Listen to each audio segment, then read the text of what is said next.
నమో వెంకటేశాయ. ఆధ్యాత్మిక విశేషాలకు స్వాగతం. ముందుగా ప్రధానాంశాలు.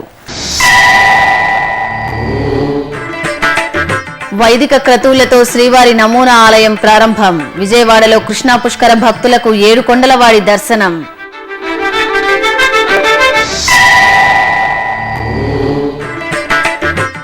పరంధాముడు వాల్మీకి మహర్షిని అనుగ్రహించిన ప్రదేశం వాల్మీకిపురంలోని శ్రీ పట్టాభిరామాలయం. ప్రత్యేక కథనం.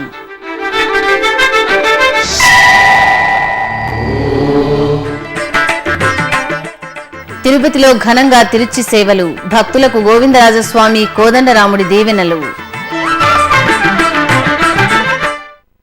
కృష్ణా పుష్కరాల కోసం విజయవాడలోని పీడబ్ల్యూడీ మైదానంలో తిరుమల తిరుపతి దేవస్థానం ఏర్పాటు చేసిన శ్రీవారి నమూనా ఆలయం ఈ రోజు ఉదయం వైదిక క్రతువుల మధ్యన ఘనంగా ప్రారంభమైంది. ఆలయం ముఖమంటపంలో పుణ్యాహవాచనం, వాస్తు హోమం చేశాక వైఖాన సాగముక్తంగా విగ్రహ ప్రతిష్ఠ చేశారు. స్వామివారికి నివేదన పూర్తి చేశాక భక్తులకు దర్శన భాగ్యం కల్పించారు. ఆలయ ప్రారంభోత్సవ కార్యక్రమంలో TTD EO doctor Sambasivarao, JEO K Srinivasaraju తదితరులు పాల్గొన్నారు. ఓం నమో వెంకటేశాయ. ఈ సంవత్సరం ఆగస్టు 12 నుంచి 23వ తేదీ వరకు జరుగుతున్న కృష్ణా పుష్కరాలకు సంబంధించి పెద్ద ఎత్తున భక్తులు నదీ స్నానానికి విచ్చేస్తారు కాబట్టి వారందరికీ కూడా స్వామివారి దర్శనం కల్పించాలనే ఉద్దేశంతో విజయవాడలోని పీడబ్ల్యూడీ గ్రౌండ్స్ లో స్వామివారి నమూనా ఆలయాన్ని నిర్మించడం జరిగింది. ఇది గతం కంటే కొంచెం భిన్నంగా నిర్మించడం జరిగిందనమాట. ఇక్కడ ప్రతిరోజు కూడా కనీసం 1,00,000 మంది భక్తులు దర్శనం చేసుకోవడానికి అవకాశం ఉంటుంది. వచ్చిన భక్తులందరికీ ప్రసాదం అందజేయడానికి ఏర్పాట్లు చేశాము. అదేవిధంగా కృష్ణా పుష్కరాల్లో ప్రతిరోజు 1,00,000 మందికి తగ్గకుండా అన్న ప్రసాదాలు అందజేయడానికి కూడా ఏర్పాట్లు చేయడం జరిగింది. ఈ రోజు నుంచి 12వ తేదీ వరకు కూడా స్థానికులందరూ దర్శనం చేసుకోవచ్చు. మరి కృష్ణా పుష్కరాల్లో భక్తులు పెద్ద ఎత్తున వచ్చినప్పుడు దాన్ని ధర్మ ప్రచారానికి ఒక వేదికగా వాడుకోవాలనే ఉద్దేశంతో ఇక్కడ పీడబ్ల్యూడీ గ్రౌండ్స్ లోను, అమరావతిలోను, కృష్ణా జిల్లాలోని శ్రీకాకుళంలోను, మహబూబ్ నగర్ లోని ఆలంపూర్లో కూడా ధర్మ ప్రచార పరిషత్తు, అన్నమాచార్య ప్రాజెక్టు, దాస సాహిత్య ప్రాజెక్టు, ఈ ప్రాజెక్ట్స్ అన్నిటి ద్వారా కూడా ధర్మ ప్రచార కార్యక్రమాలని, ధార్మిక సాంస్కృతిక ప్రవచనాలని, కార్యక్రమాలని పెద్ద ఎత్తున ఏర్పాటు చేస్తా ఉన్నాము. చిత్తూరు జిల్లా వాల్మీకిపురం శ్రీ పట్టాభిరామస్వామి వారి ఆలయం పురాతన పుణ్యక్షేత్రంగా విరాజిల్లుతోంది. శ్రీరామచంద్రుడు వాల్మీకి మహర్షికి దర్శనమిచ్చిన పవిత్ర ప్రదేశంగా వాల్మీకిపురం ప్రసిద్ధి చెందింది. ప్రతి ఏటా తిరుమల తిరుపతి దేవస్థానం స్వామివారికి శ్రావణ మాసంలో పట్టాభిషేక మహోత్సవాలను ఘనంగా నిర్వహిస్తోంది. ఈ సందర్భంగా ఈ నెల 7వ తేదీ నుంచి 9 వరకు వాల్మీకిపురం పట్టాభిరామస్వామి వారి పట్టాభిషేక మహోత్సవాలను ఘనంగా జరపడానికి ఏర్పాట్లు జరుగుతున్నాయి. ఆ విశేషాల సమాహారం మీకోసం. చిత్తూరు జిల్లాలో శ్రీరామచంద్రుడు నిలవైన పుణ్య ప్రదేశాలు లెక్కకు మిక్కిలిగా ఉన్నాయి. వాటిలో ఎంతో ప్రాచీన క్షేత్రంగా విరాజిల్లుతోంది వాల్మీకిపురం శ్రీ పట్టాభిరామస్వామి దేవాలయం. జగదభిరాముడు వాల్మీకి మహర్షికి దివ్య దర్శన భాగ్యాన్ని కల్పించిన ప్రదేశంగా వాల్మీకిపురం వినుతికెక్కింది. ఈ క్షేత్రంలో లక్ష్మణ, భరత, శత్రుఘ్న, హనుమంతునితో సీతాసమేతంగా పట్టాభిరాముణ్ణి జాంబవంతుల వారు ప్రతిష్ఠించినట్లు ప్రతీతి. వాల్మీకము నుంచి శ్రీరామచంద్రమూర్తి ఆవిర్భవించడం వల్ల ఈ ప్రదేశం వాల్మీకిపురంగా ప్రసిద్ధి చెందింది. శ్రీ పట్టాభిరామస్వామి ఆలయ విమానం సుదర్శన విమానంగా ఖ్యాతి చెందింది. ఈ సుదర్శన విమానం చోళరాజుల శైలిలో, మండప ద్వారగోపురాలు విజయనగర రాజుల శైలిలో అత్యంత సుందరంగా నిర్మితమై ఉన్నాయి. శ్రీ పట్టాభిరామాలయం ఉత్తరాభిముఖంగా ప్రతిష్ఠితమై భక్తులచే ఆరాధింపబడుతోంది. తొలి తెలుగు వాగ్గేయకారుడు శ్రీ తాళపాక అన్నమాచార్యులు శ్రీ పట్టాభిరాముడిపై 20కి పైగా సంకీర్తనలు రచించినట్టు తెలుస్తోంది. ఇంతటి ప్రాశస్త్యం ఉన్న ఈ క్షేత్రం 1997 సంవత్సరం టీటీడీ పాలనా పరిధిలోకి చేర్చబడింది. నాటి నుంచి నేటి వరకు విశేషంగా పట్టాభిరాముని ఉత్సవాలను, ఊరేగింపులను తిరుమల తిరుపతి దేవస్థానం వైభవోపేతంగా నిర్వహిస్తోంది.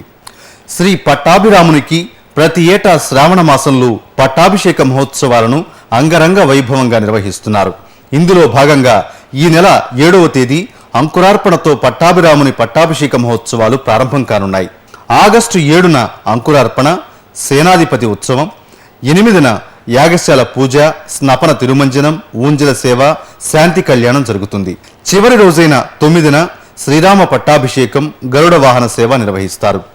ఉత్సవాలు జరిగే 3 రోజులు హిందూ ధర్మ ప్రచార పరిషత్, అన్నమాచార్య ప్రాజెక్టుల ఆధ్వర్యంలో హరికథలు, భజనలు, ఆధ్యాత్మిక భక్తి సంగీత కార్యక్రమాలు జరుగుతాయి. జానకి రాములు తిరునగరి వాసులను దివ్యంగా కటాక్షించారు. తిరుపతిలోని కోదండ రామాలయంలో తిరుచి సేవ జరిగింది. ఈ ఆలయంలో ప్రతి శనివారం సుగుణాభురాముడికి తిరుచి సేవను నిర్వహిస్తారు. ఈ సందర్భంగా సీతా లక్ష్మణ సమేత శ్రీరామచంద్రమూర్తిని సర్వాంగ సుందరంగా అలంకరించి తిరుచిపై వేంచేపు చేసి ఆలయ 4 మాడవీధుల్లో ఊరేగించారు. భక్తులు సీతారాములకు హారతులు పట్టారు. ఇక తిరుపతిలోని శ్రీ గోవిందరాజస్వామి వారి ఆలయంలో తిరుచి సేవ జరిగింది. స్వామివారి జన్మ నక్షత్రాన్ని పురస్కరించుకుని నిర్వహించిన తిరుచి సేవ భక్తులకు ఆనందాన్ని పంచింది. సర్వాభరణ శోభితంగా అలంకరించిన గోవిందరాజస్వామి వారు ఉభయ దేవేరులతో కూడి తిరుచిపై తిరువీధి విహారం చేశారు. భక్తులు స్వామివారిని దర్శించుకుని తన్మయులయ్యారు. తూర్పుగోదావరి జిల్లాలో విఘ్నాధిపతి విఘ్నేశ్వరుడు వెలసిన ప్రసిద్ధ పుణ్యక్షేత్రం అయినవెల్లి శ్రీ వరసిద్ధి వినాయక స్వామి ఆలయం. ఇక్కడ స్వామివారిని నారికేళ జలంతో అభిషేకిస్తే కోరిన కోర్కెలు సిద్ధిస్తాయని భక్తుల విశ్వాసం.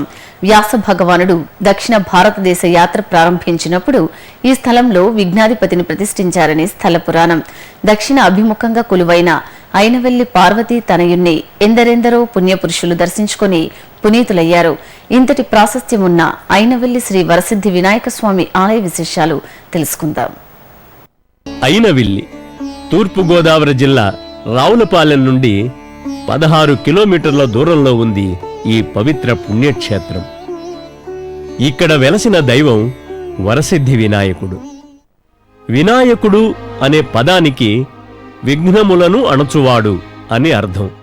దక్ష ప్రజాపతి దాక్షారామమున యాగము చేయుటకు ముందు విఘ్నేశ్వరుని పూజించలేదని, అందుకే ఆ యజ్ఞం విఫలమైనదని తిరిగి దక్షుడు వచ్చి ఈ స్వామిని పూజించి యాగం ప్రారంభించాడని స్థల పురాణం చెబుతోంది. ఆలయం లోపలికి ప్రవేశించగానే ఎత్తైన ధ్వజస్తంభం. ఈ ధ్వజస్తంభంపై వినాయకుని వాహనమైన మూషికం శిల్పించబడి ఉంది.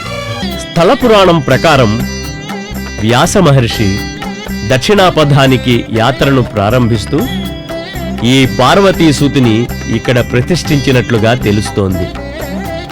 ఇక్కడ స్వామి దక్షిణాభిముఖుడు.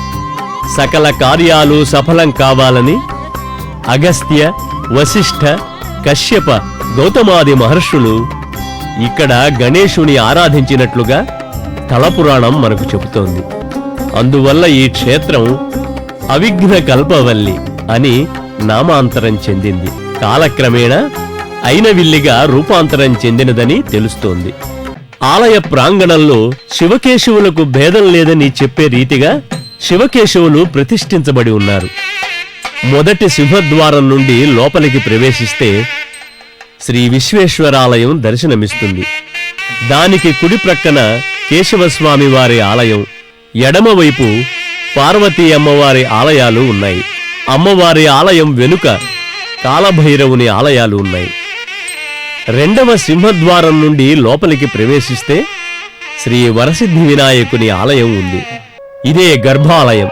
స్వర్ణ కిరీటంతో, సకల ఆభరణాలతో పుష్పాలంకార శోభితుడైన శ్రీ వరసిద్ధి వినాయకుడు కొలువై ఉన్నాడు. స్వామివారికి అభిముఖంగా మూషిక వాహనం ప్రతిష్ఠించబడి ఉంది. ఇక్కడ విఘ్నేశ్వరుని విగ్రహం తేజోవంతంగా ఉంటుంది. అయినవిల్లిలో శ్రీ వరసిద్ధి వినాయక స్వామిని కొబ్బరి నీళ్లతో అభిషేకించి అర్చించితే తలచిన పనులు, కోర్కెలు సఫలీకృతం అవుతాయని భక్తుల ప్రగాఢ విశ్వాసం. ఇప్పుడు ఒక చిన్న విరామం.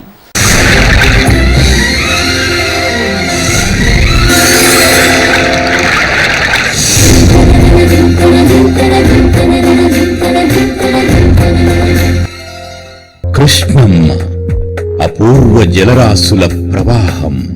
4 రాష్ట్రాల ప్రజలకు ప్రాణాధారం.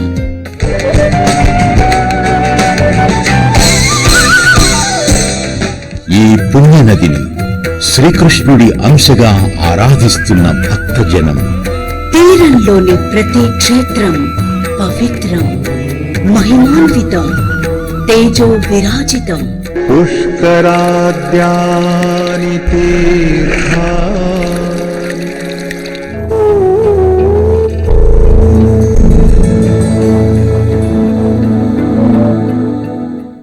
నదీ గమనమున ఎన్నెన్నో జీవజాతులు, అభయారణ్యాలు, అద్భుత జలాశయాలు, అలనాటి రాచరికపు ఆనవాళ్లు, కృష్ణవేణి ఒడిబిట్టలు, ఎందరో కవి దిగ్గజాలు, సంగీత స్రష్టలు, జాతికి స్వతంత్ర్యాన్ని, మూవన్నెల జెండాను అందించిన మహనీయులు. కళలకు కాణాచి ఈ కృష్ణవేణి పుష్కర వాహిని.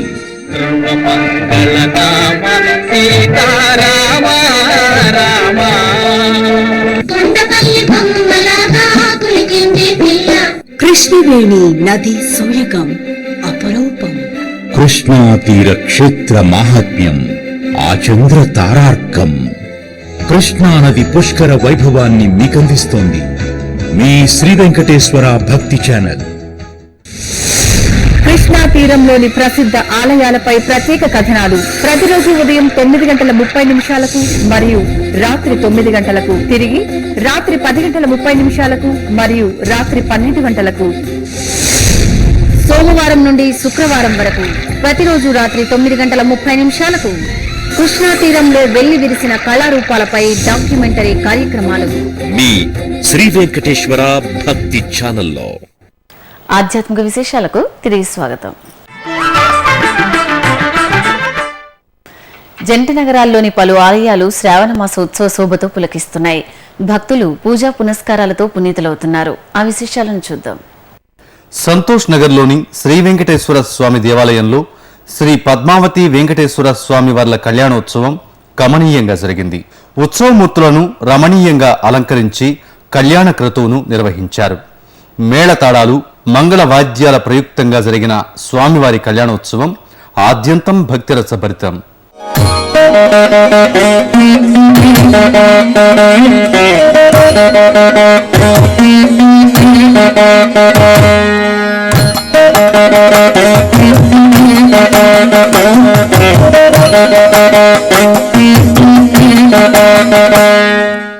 అనంతరం శ్రీ వెంకటేశ్వర స్వామి ఆలయంలో కుంకుమార్చన జరిగింది. మహిళలు భక్తి శ్రద్ధలతో కుంకుమార్చన చేసి స్వామి అమ్మవార్ల కృపకు పాత్రులయ్యారు.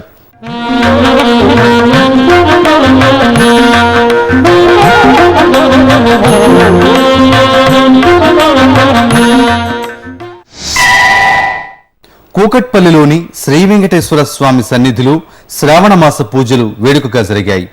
ప్రధాన ఆలయంలోని శ్రీ వెంకటేశ్వర స్వామి ఉత్సవమూర్తులకు అర్చనాది కార్యక్రమాలు నిర్వహించారు. తరువాత నాగదేవతలకు మహిళా భక్తులు క్షీరాభిషేకం నిర్వహించారు. పసుపు కుంకుమలతో అలంకరించి పూజించారు. ఉపాలయాల్లో స్వామివార్లను భక్తులు దర్శించుకుని ధన్యులయ్యారు. ఇక చందానగర్లోని విశాఖ శారదాపీఠ పాలిత శ్రీ వెంకటేశ్వర స్వామి దేవాలయంలో శ్రీదేవి భూదేవి సమేత శ్రీ వెంకటేశ్వర స్వామి వారి కళ్యాణోత్సవం వైభవంగా నిర్వహించారు. ఈ కళ్యాణోత్సవంలో పలువురు దంపతులు పాల్గొని స్వామివారిని భక్తి శ్రద్ధలతో సేవించారు. భక్తుల గోవిందనామ స్మరణలు తోడవడంతో ఆలయ పరిసరాలు మారుమోగాయి.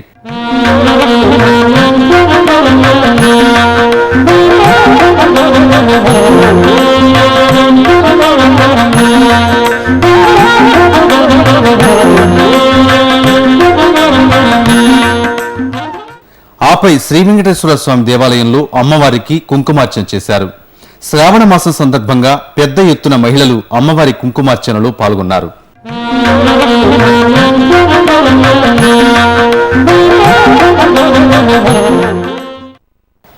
వరంగల్ బాలానగర్లోని శ్రీ వెంకటేశ్వర స్వామివారి ఆలయంలో పవిత్రోత్సవాలు కన్నుల పండుగ జరుగుతున్నాయి. ఏటా శ్రావణ మాసంలో స్వామివారికి పవిత్రోత్సవాలను నిర్వహించడం ఆనవాయితీ. ఉత్సవాల్లో భాగంగా స్వామివారికి పంచామృత అభిషేకాన్ని నేత్రపర్వంగా జరిపారు. భక్తులు స్వామివారి దర్శనం చేసుకుని తీర్థప్రసాదాలు స్వీకరించారు.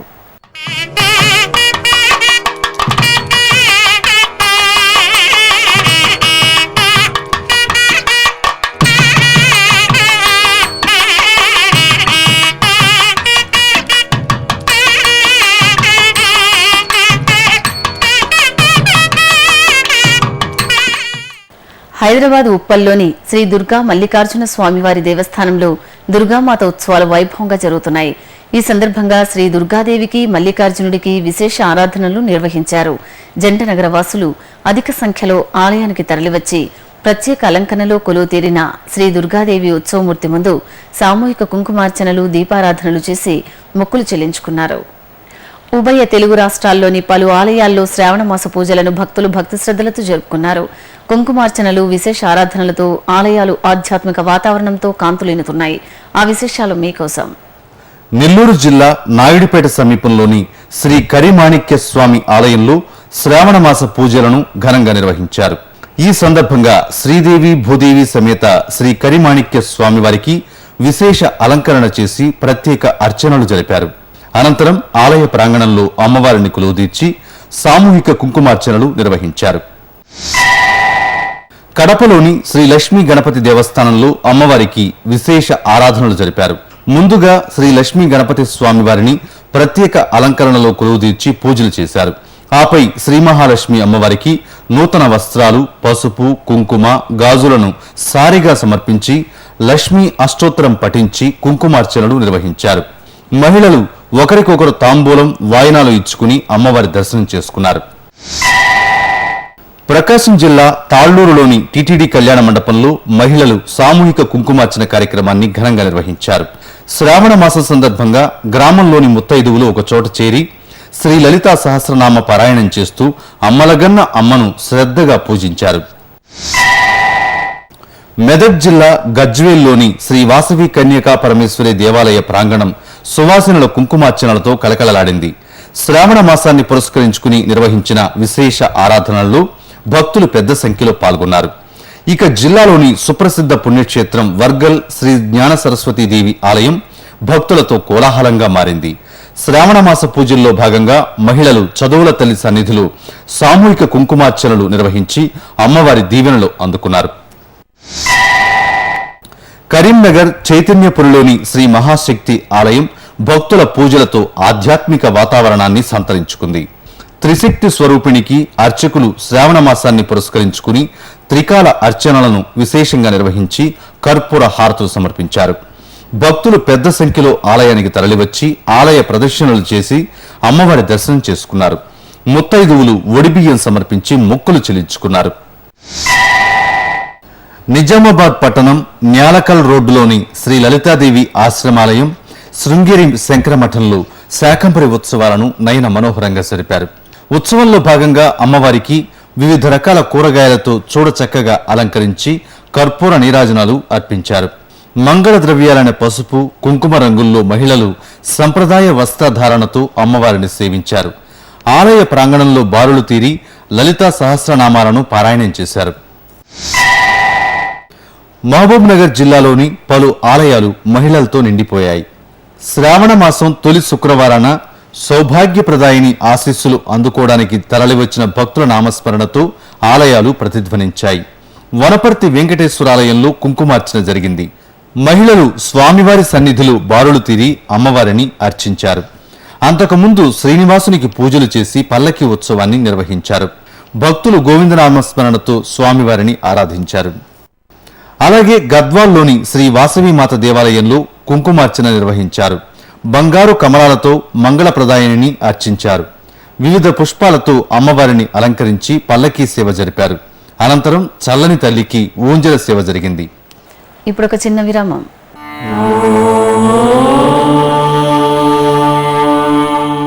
మానవ సేవే మాధవ సేవ అనే మహత్తర ఆశయంతో ప్రాణాంతక వ్యాధులతో కొట్టుమిట్టాడే నిరుపేదలైన రోగులకు ఉచిత వైద్య చికిత్సను కల్పించే ఉదాత్త ఆశయంతో శ్రీ వెంకటేశ్వర ప్రాణదాన ట్రస్ట్ ను స్విమ్స్ వైద్య విశ్వవిద్యాలయం ద్వారా నిరంతరాయంగా నడుపుతోంది తిరుమల తిరుపతి దేవస్థానం. ఈ బృహత్తర కార్యక్రమానికి మీరు చేయూతనివ్వండి.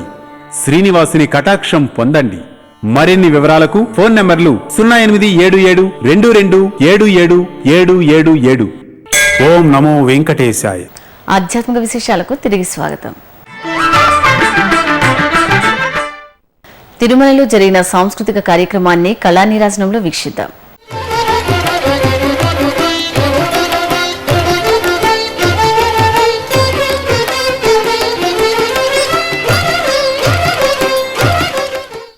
శ్రీవారిని నామ సంకీర్తనతో కళాకారులు అర్చించారు, స్వర నీరాజనం చేశారు. తిరుమలలోని నాదనీరాజనం వేదికపై శనివారం సాయంత్రం తమిళనాడు రాష్ట్రం కోయంబత్తూరుకి చెందిన పద్మప్రియ నటరాజన్ బృందం ఆలపించిన నామ సంకీర్తన భక్తులకు వీణులు విందు చేసింది.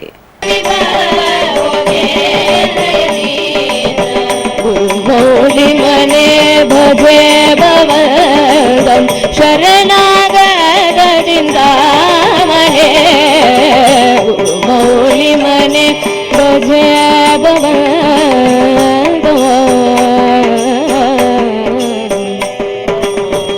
ఖండిత మానస శత్రు సోమ ఖండిత మానస శత్రు సోమ పండిత పూజిత కోదండరామ. ఆధ్యాత్మిక విశేషాలు ఇంతటితో సమాప్తం. మధ్యాహ్నం 1 గంటకు ప్రసారమయ్యే ఆధ్యాత్మిక విశేషాల్లో మళ్ళీ కలుద్దాం. ఓం నమో వెంకటేశాయ.